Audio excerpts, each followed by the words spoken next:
Welcome back to another episode of She Said What, the podcast. I am here with Dr. Simon Floreani. Welcome. Thank you very much. I'm excited to be here. I'm excited for you to be here. For those who don't know you, who are you and what do you do? I'm an Australian practitioner, have been integrative practitioner for 30 years, born and bred in Alice Springs in the outback.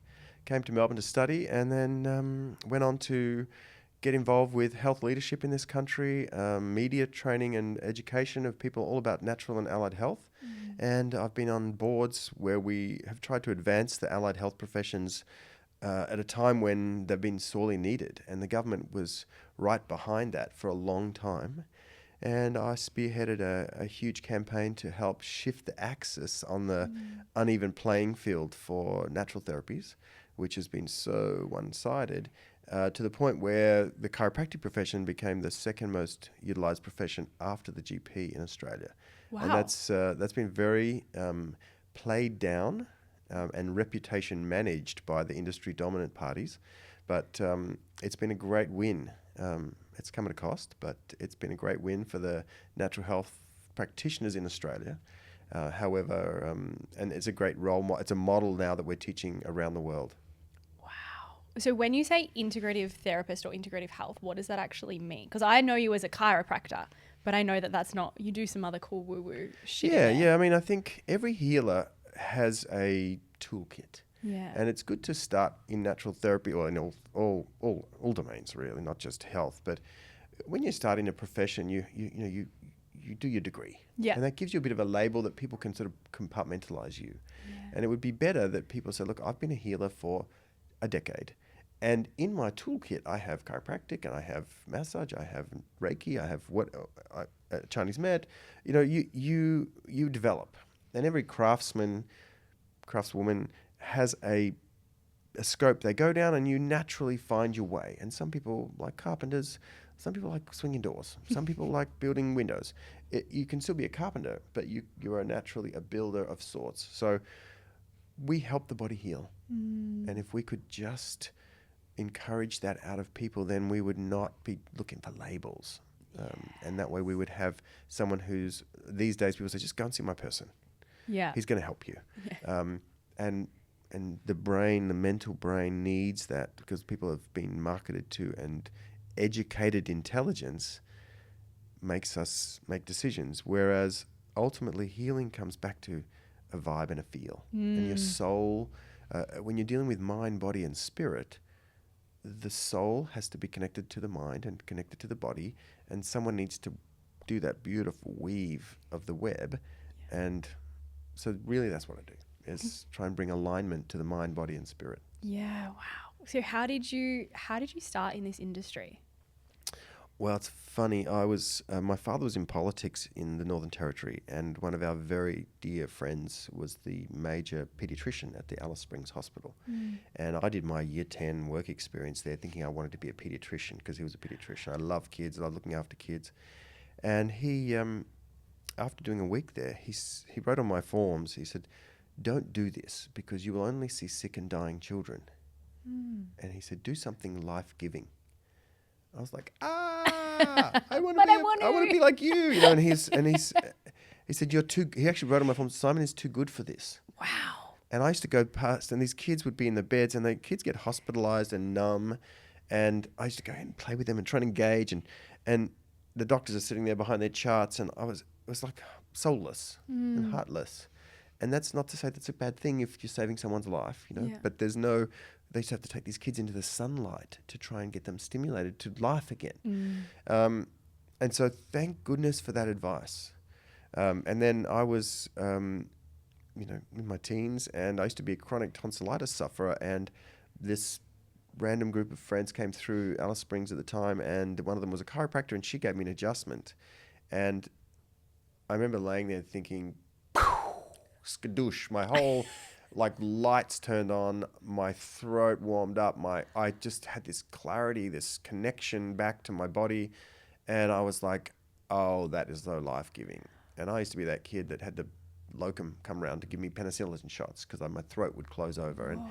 And then it was 12 months later, my mother said, you haven't had your sort of dose of tonsillitis this year. What do you think? And I just went, straight back to that moment when, that adjustment thing. And I was sold. I was like, that's it. I'm doing that. And I found out chiropractors had given the title doctor. I was like, that doctor had no idea about the uneven playing field. And I just thought, that's it. I was sold at hello. Yeah. And then I left at 17, finished year 12, and moved to Melbourne and studied chiropractic at RMIT. Wow. And have never looked back. I mean, I also did part of my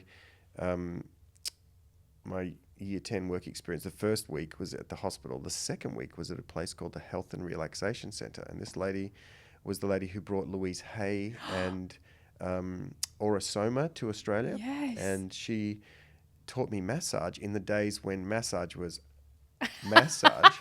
And my father was a politician. He's like, no son of mine is going to do massage, wink, wink. And I was like, no, you don't understand. It's healing. He's like, no, son of mine. And I was like, but massage is hands-on therapy. And he's like, no.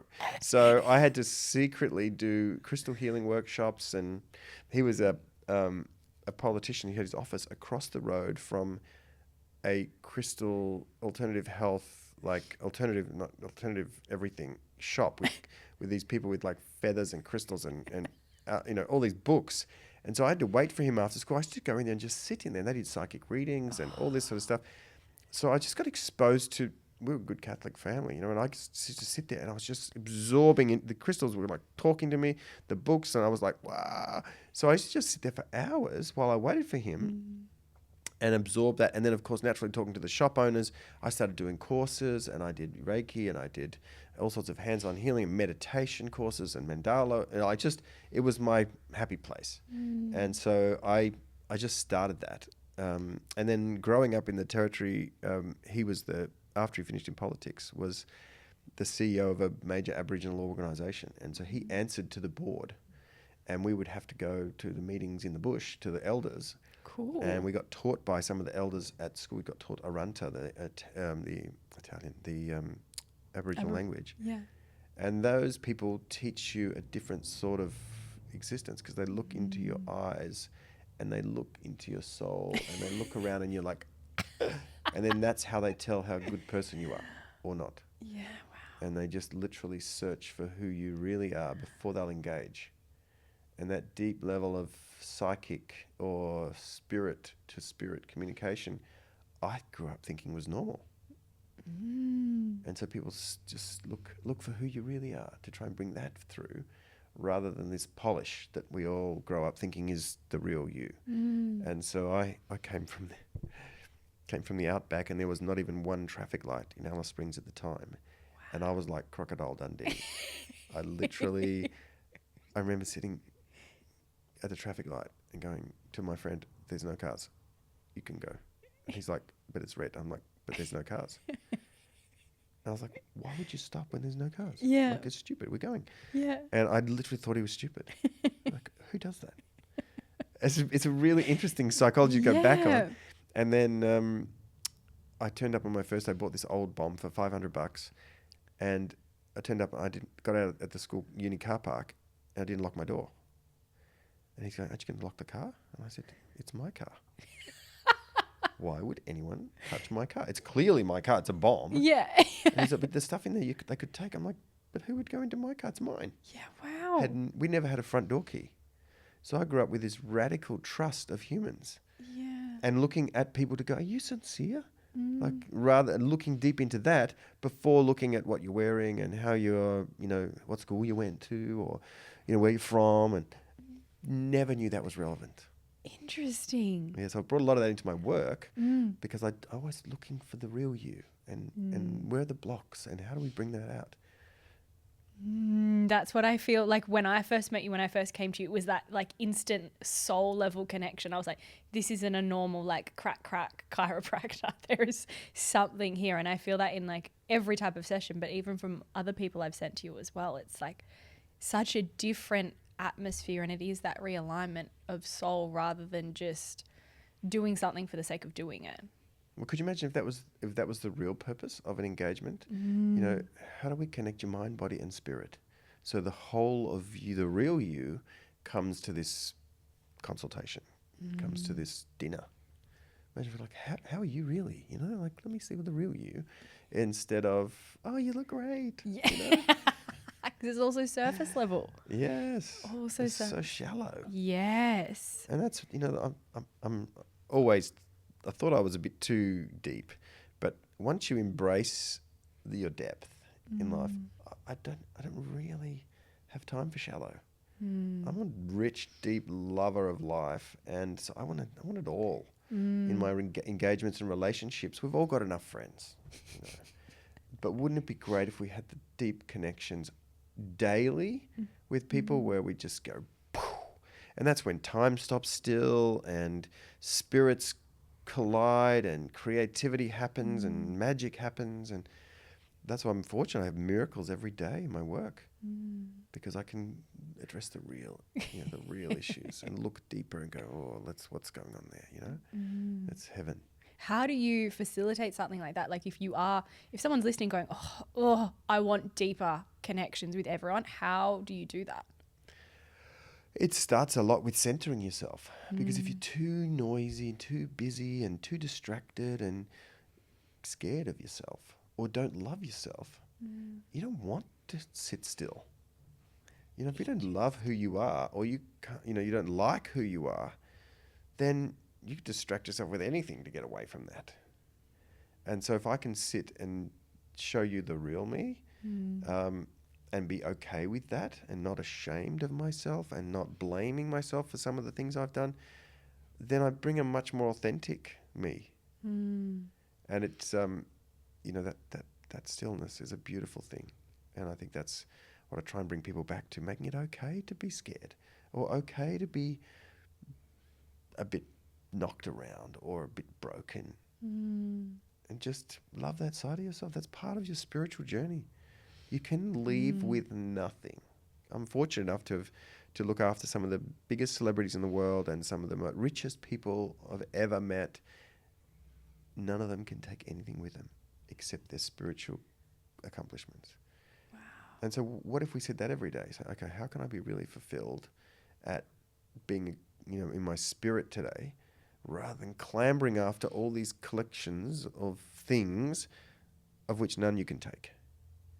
But these things will stay with our spirit and our soul, and we will take them through lifetimes potentially, you know, because you have beautiful, rich connect and rich lessons. I just feel like full body goosebumps at the very thought of that, because you're exactly right. Like you can spend your time working so hard or like chasing the money and chasing the collections of things, and you get to the end, and then what do you take? Nothing. And then you've wasted potentially all your life not making deep connections because you've been so busy chasing after things that don't really matter. Yeah, shallow. I had this really unique experience when I think I was probably 13, 14 years of age, and I'd just learnt all about meditation, and I was like, and I've always been a crystal rock collector as a kid. Yeah. And I used to just put them on the top of my bookshelf, and I heard about crystals, like, oh my gosh, I've got all these crystals. And this is the early days. Crystals weren't even cool. And I grabbed one of them and I thought, put it on my third eye. Sounds like a good idea. So I laid on the ground and I was like, and I went somewhere, and came back, and then for some reason I knew I was going to die that night. And I was like, oh no, I'm going to die. And so I started writing all of these notes to everyone. I literally knew it wasn't negotiable. I was like, you're going to die in your sleep. And so I wrote, and of course I woke up. But I was like, never again is that going to happen. I'm never going to go to bed without the slate clean. And it's really, you know, when you know, it's different than you supposing. And so I was like, never again am I going to bed without a clean slate with everyone in my life. Yeah. And I'd done a whole pages of notes to all these people, my brother, my life wasn't that complex back then either. But it's actually, you know, we all should go to bed at night thinking that. What if it is your last day? Like, you won't take any of this crap with you. So why wouldn't you just make it a rich life of you know, when I meditate these days, half the things that come up are not these profound things. It's like, got to call my mum, check in on her. Or make sure I get just clean your slate of the things that hold you back or tie you down or stress you out. Would that be things like resentment and frustrations and anger and things like that towards other people as well? Absolutely. Resentments and regrets are the biggest killers because they're like eat away at you. Because they come up in your body, right?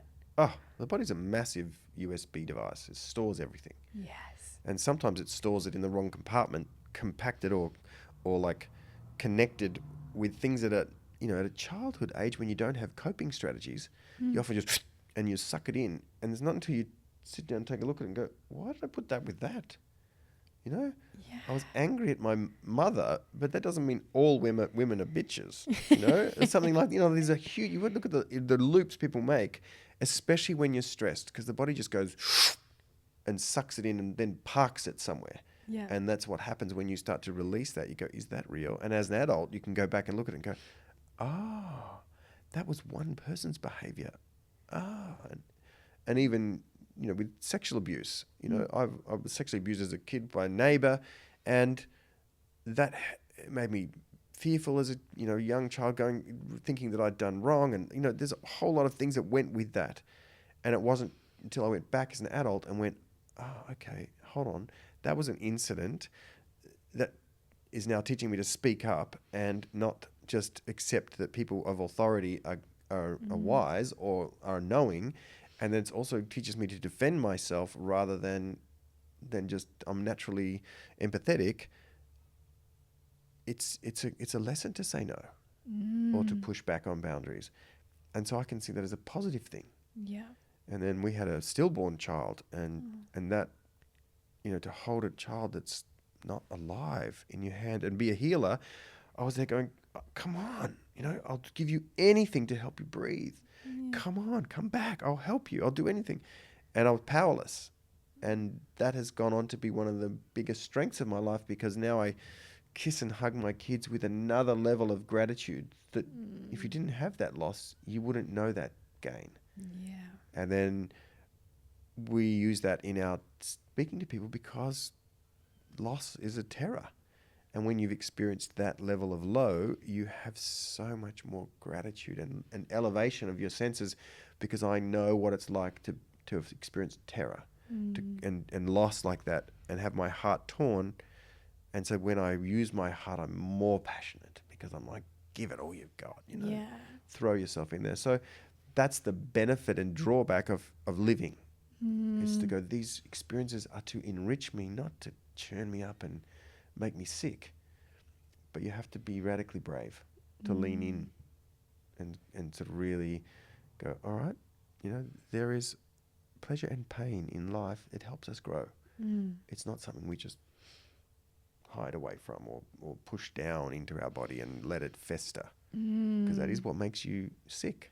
Yeah. I think some of the most painful experiences of my life have been the biggest teachers. Yes. You don't really necessarily learn from all the pleasure of life. You go, holy fuck. Like, I remember when my mum passed away when I was 20, it like taught me I need to appreciate my dad and my brother more.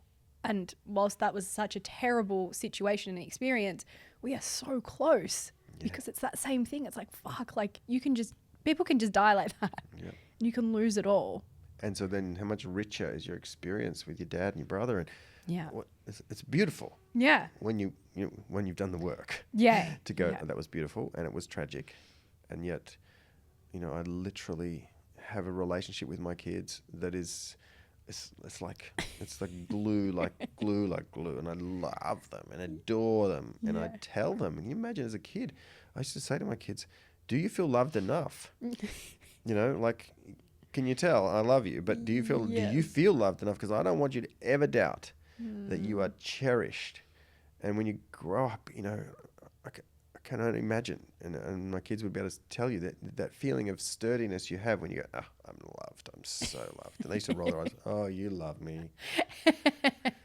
And I would rather that, push me away for how much love I'm giving you, rather than be desperately trying to find affection and love. And that's what happens with so many adults, is they've never had enough. And wouldn't that be great conversations we could all start having, to say, how could I get more love that's genuine and authentic, and be wholesome about that rather than chase these things that are never going to give you what rich, deep relationships will give you. Like creating deep relationships, deep connections, showing more love, giving more love, because that's what life is here for. That's right. It's not for collecting all the fancy little things. I want to shift gears a little bit because there is a question that I wanted to ask you. Let's go. Let's prepare for it. So during, I guess, the pandemic, you were a practicing chiropractor or integrative therapist. What happened to your practice? What happened to you? Because I know that there was obviously lots of confusion, lots of shit going on in the world, but I know that it affected you quite dramatically. Yeah, well, my wife and I have been in leadership position for decades. And, we studied the research. We were very clear that there was something that was not wholesome about the whole thing. And we have a duty to lead. When you're a leader, it's rarely all, smiling roses and joyful.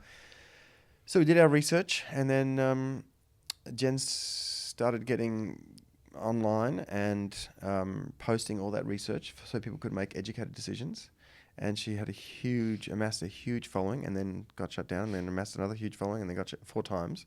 Wow. And then she was not in practice. She's an author predominantly, but trained as a chiropractor. And then she got put on she spoke at some of the rallies, and we were really trying to help people navigate the time. And then she got put on the terrorist watch list, and we got warned that she'd be picked up by the cops. And so we had to prepare our kids and our family for that. And we were like, well, do we stop? And, there's a thing that comes inside you with leadership. You go, well, let me check in with my maker and see whether he or she I'm on track here, or whether I just listen to the drama. So we both made a conscious decision to press forward with what we knew in our hearts and minds to be right. And so she kept going, and we made strategies around that. I kept the office open, and people needed help like they always do, but they was made to stand outside with doctors, and they weren't allowed to go to anyone. So we were busier than ever with people. We had a big premises, so we had lots of space to be able to, comply with the space stuff. But at the same time, masks had not been proven to be effective, in fact, contradictory. And I worked with that.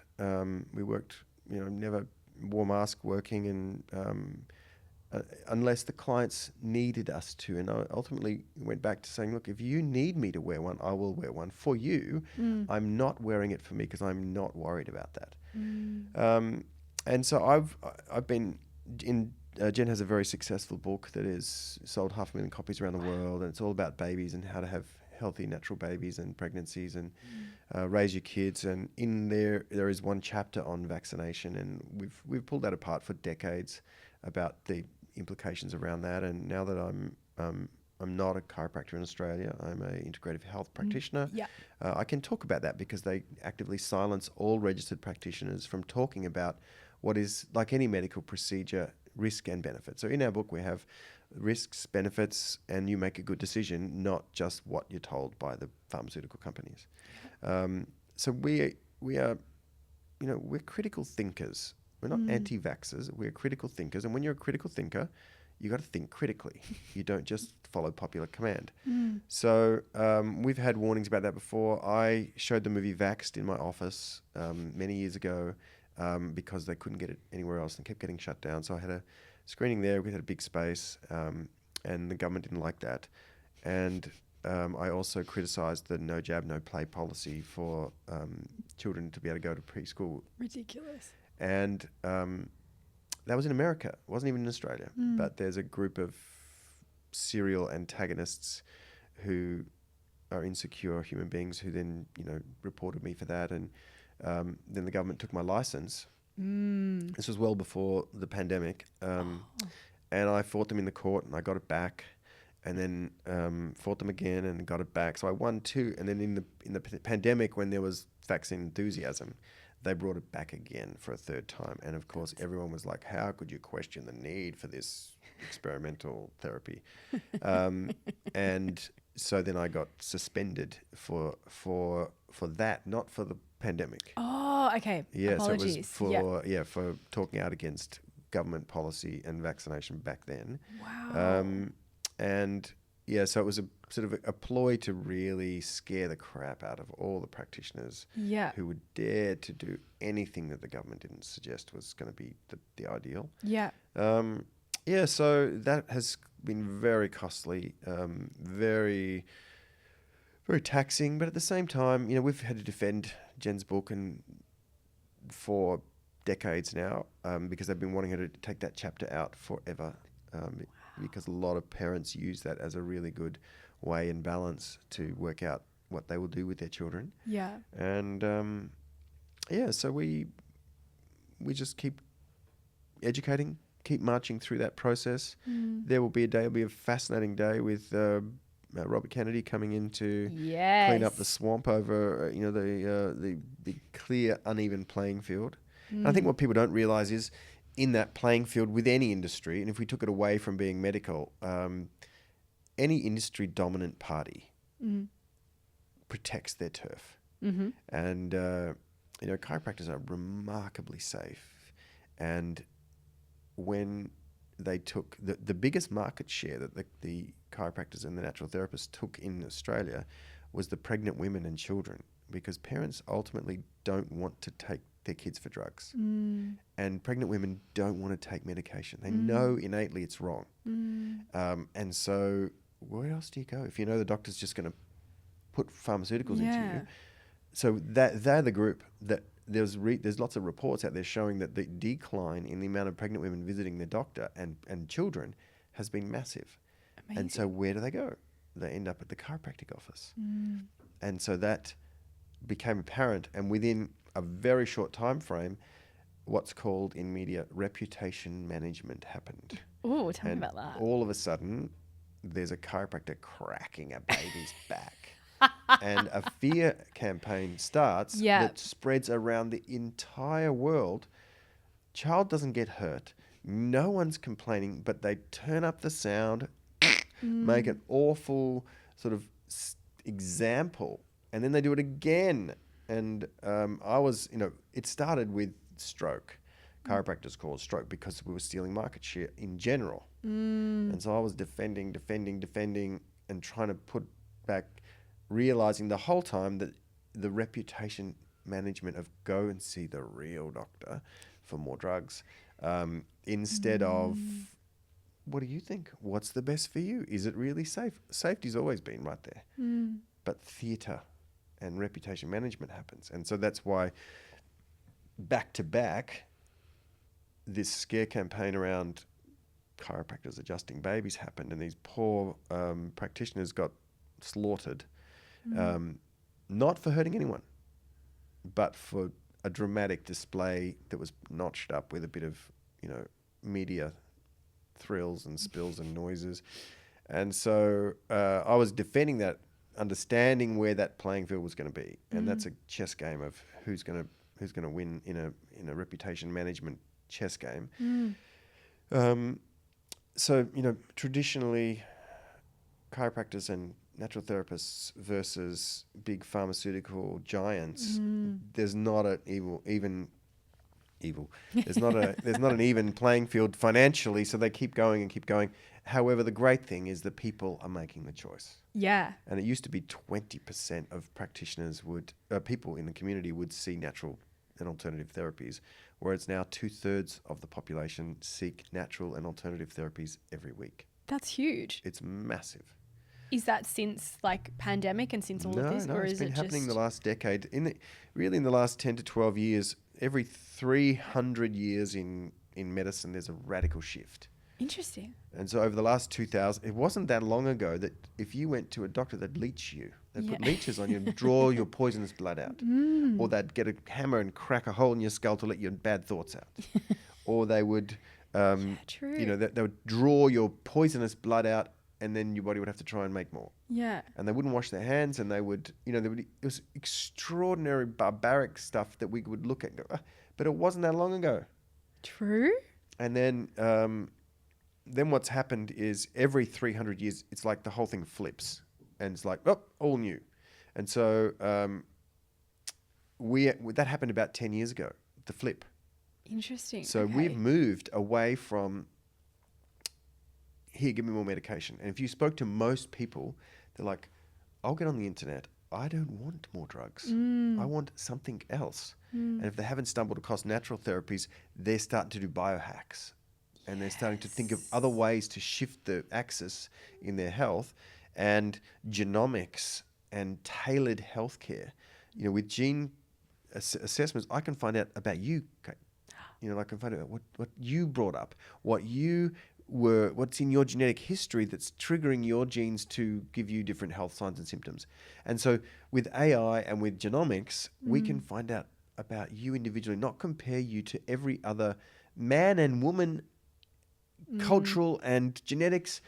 You're given doses and given judgments and given diagnoses based on a broad population and the same dose as a, 150 kilo male who's from Samoa. You're totally different. So that shift is part of why all of this is available to people to start biohacking and turning their health approaches tailored and specific to them. And that's why when you go to a practitioner who's looking at you and your spine or your nervous system and your regulation instead of applying the same crap. Yeah. It's a new world, and that's where it's already gone. It's not like it's going to happen.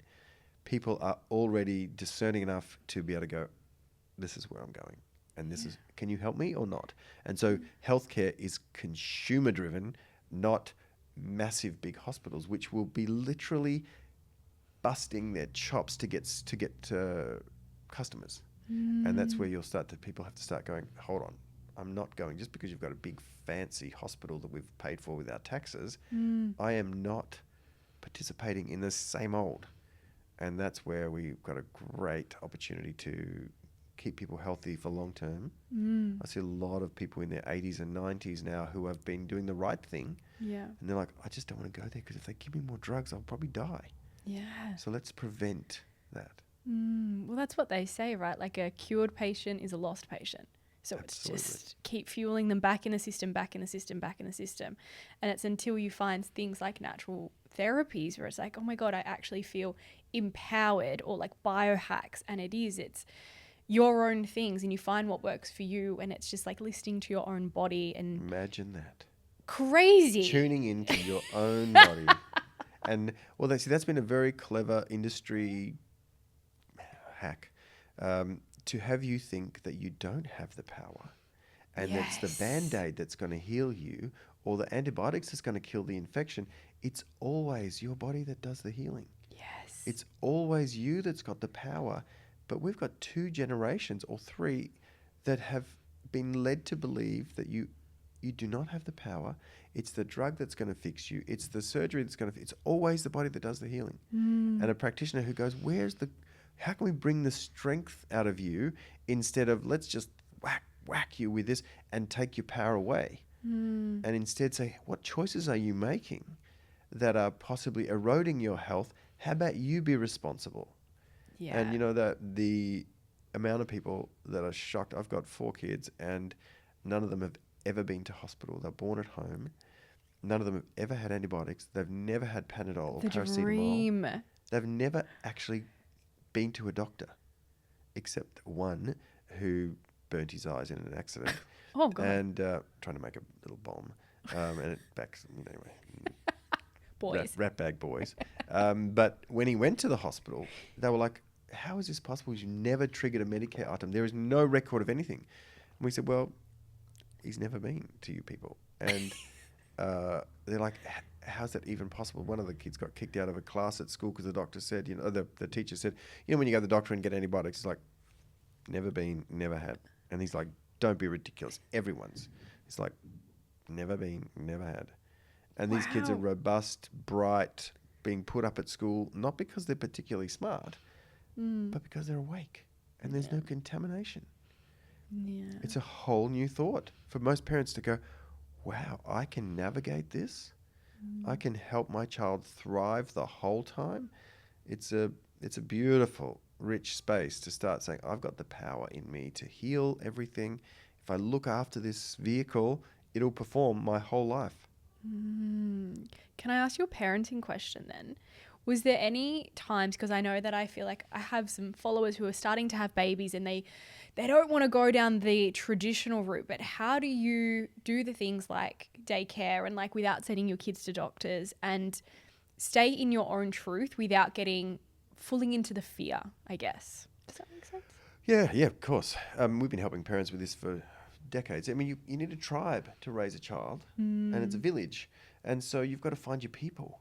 And there'll be other parents that starts there, and there's a tribe of parents who, have set up preschool groups of other people who don't want to go through the same loops. There's an underground of people that communicate and help each other, and the tribe. You plug into a tribe and just open your eyes to go, who else thinks like me? And trust your inner guide. And as a mother, particularly, you get this feeling, and that is right 100% of the time, because you are going to have the consequences of all your choices with your kids, and you don't just bring them up. I mean, sorry, there is a lot of people that bring them up with no consciousness about that, and so you're going to have a shallow parenting experience. If you want that deep, rich thing, you got to get to work and study, and find people who talk your language, follow your beliefs. I was talking to a beautiful mum the other day about what we call non-negotiables for our parenting. And one of those is manners, and the other one is food. Like, we never put food in front of you that is not going to be good for you. So don't ever knock it back. Yeah. And we're kind, endearing people. We don't do bad manners. We do good manners. And so if we were here and my son was sort of, Dad, I'd be like, pause, excuse me, Caitlin. When you want to talk, I'm talking with Caitlin. When you want to talk, you want to touch me gently and say, excuse me, Dad. And then I'll pause my conversation and I train on what is good manners. Yeah. And if my children swear in front of my wife, it's like worse than death. I'm like, where's the respect? Yeah. Don't do that. Don't ever do that in front of me. And I'll do that to their friends. In my house, these are my rules, and they're boundaries, and boys especially, but everyone needs boundaries. And so, people would say to stop us in restaurants going, how do you get your kids to eat steamed broccoli, no anything else on it? I'm like, we insisted. Yeah. Because that's good for you. Yeah. Indian kids learn to eat curry. It doesn't taste great, until it tastes good. Until you're sent. And our job is to groom and foster their taste buds. And so wholesome, rich, organic food, you don't knock it back. Or you don't eat anything else for days until that's done. And once you get that established, it's a not negotiable. Wow. In the same way that if you wanted to put your finger in a PowerPoint, it's not negotiable. And so even though parents go, I'm not sure I've got the discipline for that, well, you do with PowerPoints. And food is medicine, or it's poison if you've poisoned your kids. So you're going to get the consequences of that too. Yeah. And so if we were a bit more honest and you were in a tribe of people that were like, we've got non-negotiables, organic food, healthy, attitudes, the kids just go, and they eat what you want them to eat. Yeah. And so that's a parenting question and answer, is to go find your tribe of people that think like you. We all have different cultural okay and not okay things. But once you start finding your tribe of people, there's been a huge movement into free birthing. Yes. And so you've got these women So going, interesting. I'm a goddess. Yeah. I birthed the baby. The doctor doesn't deliver it. I deliver it. And that's true. Yeah. Way too much intervention Yeah. into birthing. Well, isn't it for the doctors? Like the traditional, like on your back in the stirrups is to make it easier for the doctor. Back. I don't want to bend down. Birthing happens, people on the floor. Yeah. Like most of our births, no one's been sitting back watching. I'm underneath catching, and there's, it's... Did you deliver your own sons? My wife delivered them. Well, I yeah. assisted, yeah. But, I caught them, and some of them woman knows where she wants to birth, and the rest of us are there serving. Yeah. We're servants to that process to go, what do you need? What do you need? Yeah. What do you need?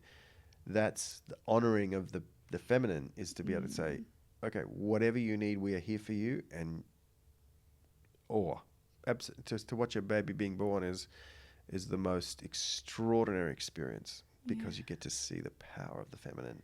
Bringing birth to life is so humbling for us males to go, wow, that is a goddess activity that takes your breath away. Wow. And even when we had our fourth, the 3 other boys were there, and you'd think that at the age of like 2, 4, and 6, they would have been rowdy and interfering. They literally sat like this. And my youngest, who was 2, would just, every time Jen would have a contraction, he'd be like, and I'd be like, he's like, okay. And then the baby was born, and I took my shirt off to get skin to skin, and the newborn the youngest was there, and he couldn't see yet, and his hands went out, and you could tell it was noisy because he had been in the womb and hearing his crazy brothers. But he laid back, and our eldest got his guitar out and started singing Happy Birthday. We've got this photograph of the baby just literally touching me here and touching his other brother, going, I know this noise and these people, and he just was like open and relaxed. And that's the magic of birth. Whoa.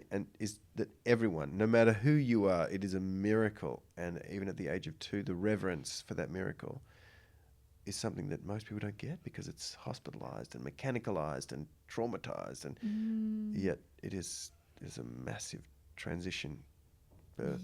Yeah. So what would you say to someone, not only just a parent, but anyone who does feel like they are reliant on doctors or hospitals or quite like Western? What would you say if they're like, help me, how do I get out of this? What's my first steps? Well, it's one step at a time. Make it easy to win, because you've got conditioning from generations that you don't even know is there. Because something's wrong. Hang on, let me tune in would be the first thing. What do I need? What's my body need from me? Oh, is it more water? The biggest recommendation I have in a given day is to tell people that they need water. So there's a lot of people. It's taken me 40 years to get my knowledge bank on health and my confidence. So if you're just starting, just start reading, watching podcasts, finding people from your tribe. What do you do in this situation? What do you do? Rather than just your default, you start asking better questions and make it easy to win, because it's a big deal when there's that much conditioning to claim back your authority and your power over yourself. And even just the fact that you're listening to this podcast means you go, maybe I do the healing in my body. Your body fights cancer every day. Yeah. It cleans out crap every day that we put in or get exposed to. And so why can't I fight the bigger bit or whatever it is? Why can't I digest well? And you start asking the question, going, what can I do to serve my body better? Instead of, here, take it. Someone take it, fix it, and give it back. Yeah. The body, by the time you get to 50, you'll get the body you deserve. If you've sat in the sun for 50 years, you'll have skin problems, skin cancers, sun damage. If you've eaten crap food, you'll have high blood pressure, you'll have gut upset, you'll have bowel troubles, you'll have all those things. If you've never exercised, you're going to have arthritis, you're going to have stiffness. If you've had injuries you haven't healed, you'll have to be going to people to get adjusted, to get realigned, to get strengthened and straightened. It's just how it works. What you put in. If you put in magnificent food, you'll grow these beautiful skin, hair, and nails, and you'll operate well. Yeah. If you've been cheeky and you poison yourself and you've done certain things, you just got to fix it. The body's regenerative. Every year you get an entire new set of cells. If you program them well, you'll get good quality ones come back. The body regenerates. The reason we have to sleep at night is because we've got the trophic nervous system regenerates us, turns our food into our eyeballs.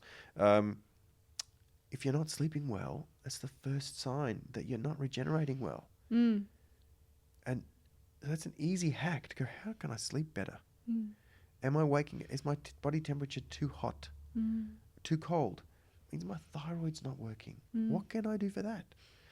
ChatGPT, what can I do if my temperature is low naturally and holistically? Yeah. It's not difficult. You can get answers. You can drop any of your medical tests into ChatGPT and say, what are the natural and alternative healthy ways for me to fix this? That's crazy. I know. Is it accurate? Better than I could come up with. Sometimes I go, oh. I didn't think of that. I didn't even think of that. So knowledge bank, you can massively find out what to do. What supplements should I take if I don't want to take this? How can I positively navigate in this space, changing my mind? And you'll get answers that even if you took up a few of those things, you're going to be healthier than most. So it's like we have all of this knowledge at our fingertips, yet we're using it for the wrong things, or we're not using it to our advantage, rather. Well, we can just use it more and more to our advantage. Yeah. And that's part of that wake up. Because when your soul starts to go, that feels right, that feels a better way for me to navigate, follow that. Yeah. Follow the nudges. Yeah. Yeah. Do you feel like that's what's led you down this path, is just you following your nudges time and time and time again? Yep. It is that connection to self. It is that your soul is here for a reason. Yeah. And so what do I need to do for that today? Yeah. Just keep coming back to that. And then there's synchronicities that prove that, like the fact that I'm in the country and you've said, let's do this podcast and it's my day off and it's, there's perfect. You go, okay, ching, that's good. Yeah. And the more you do that, the more confidence you get.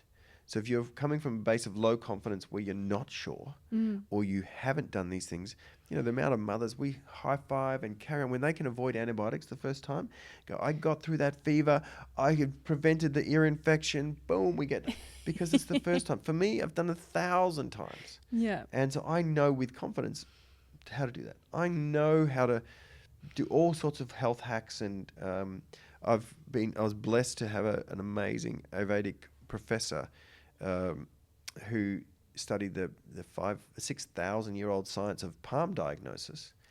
He gave me all of his textbooks before he died, or after he died, and I'd always wondered, what did we ever do before we had blood tests and x-rays and things like that? And palm diagnosis has been around for 6,000 years, and it's the basis of all of Western medicine. No way. Yes. And Chinese medicine. It's so old, right? Yeah. Because all the blood vessels on the palm of your hand are altered when your health alters, and they continue to alter.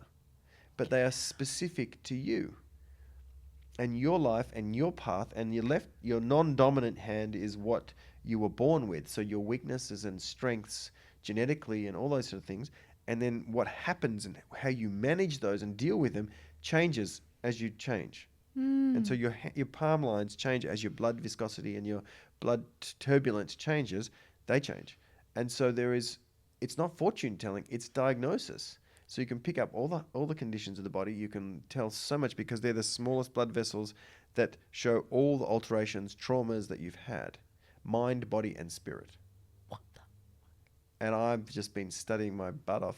One of the blessings of my suspension was I spent 10 months overseas and I had these textbooks that were gifted to me, and I just was like, whew, whew. And so that's been a huge wake up for me to look into as a practitioner, to look at another whole level of diagnosis and management, to be able to help people to go, well, this is what your body's telling me. This is coming from deeper than just the surface. Yeah. So, the tools and skills are out there, and you never stop learning. I suppose when you do, you can go. Yeah. And then it's like, time's up. Yeah, That's enough. Fly off to heaven like Jesus. Yeah. Or Wherever you go. Yeah. I like what you said, and like that's the blessing of the suspension, right? It is finding the blessing in the curse or something, because I feel like so many people can fall down the trap of, this is what's happened to me and this is really terrible. But for you to go through the suspension and then go, I've got these 6,000-year-old palm diagnosis books, like how do you maintain such a positive outlook on life? I did a lot of, personal development. John DeMartini, he's a chiropractor by training, but he's a incredible teacher, and his method is teaching you that quantum collapse process where you realize the universe is always in balance. Yeah. And so what goes up has to come down in the same moment. Yeah. And so just because I'm feeling high, there's going to be a cost for that. Or when I'm knocked down, there is an equal uplift that's going to happen in the moment. So when you can look for that and go, the balance of all of that is this, and it teaches you to look for that in your life, you go, okay, right, high, the low, and you can bring back to that point of gratitude. And then your soul can speak and go, I am responsible. I did this to us because I wanted to learn this. And you go, thank God I'm me. Yeah. Thank God I'm here because I needed that.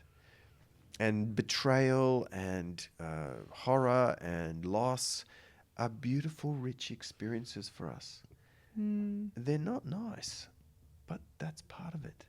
And, you know, you want to find body like yours, you got to stretch, you got to sweat. It's not comfortable. But we're not meant to be comfortable. We're misled with Disney into thinking that everything should be rainbows and butterflies. Yeah.